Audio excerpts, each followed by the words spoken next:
Who are the anointed class?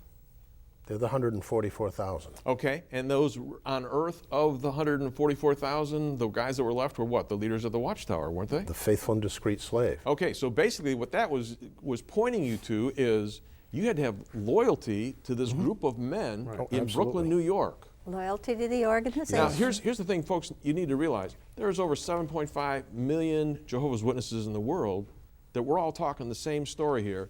They are controlled by what this group of men at the Watchtower in Brooklyn are printing through all of their books. Now tell me also, you found out, as being one that was in the finances and the leadership there, tell me what else you found out about this leadership class. Well, the finances, actually when I was first leaving, I went online to Dun and Bradstreet on the Watchtower Society. Now this was just the Watchtower Bible and Tract Society of New York Incorporated. And at that point, they were taking in $1.25 billion a year. Oh my goodness. But on the other hand, they were sniping at television evangelists who were taking in, $100 or $200 million.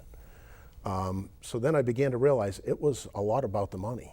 And you also said that they did some legal things so they wouldn't be responsible. Yeah. So in the year 2000, they had a big restructuring of their corporations. They spawned 3 new corporations. And all of those people who were of the faithful and discreet slave class, the anointed, resigned their posts as directors of all of the corporations. So what they've been doing is separating the religious aspect of the organization from the printing and the assets of the organization. They've got, I think, 70 properties left in Brooklyn, New York.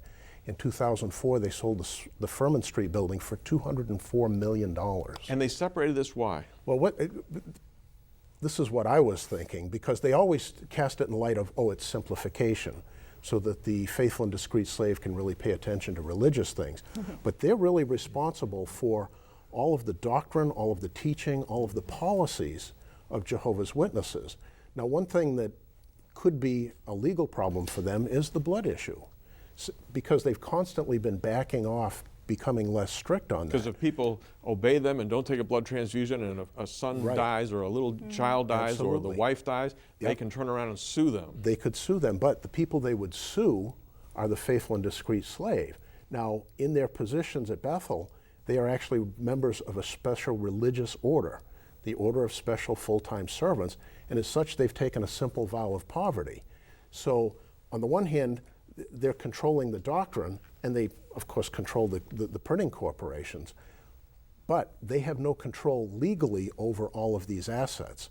So say somebody did die from not taking a blood transfusion and one of their non-witness relatives went to sue somebody, they would be suing people that had no assets whatsoever that they could seize. So it's a brilliant legal maneuver.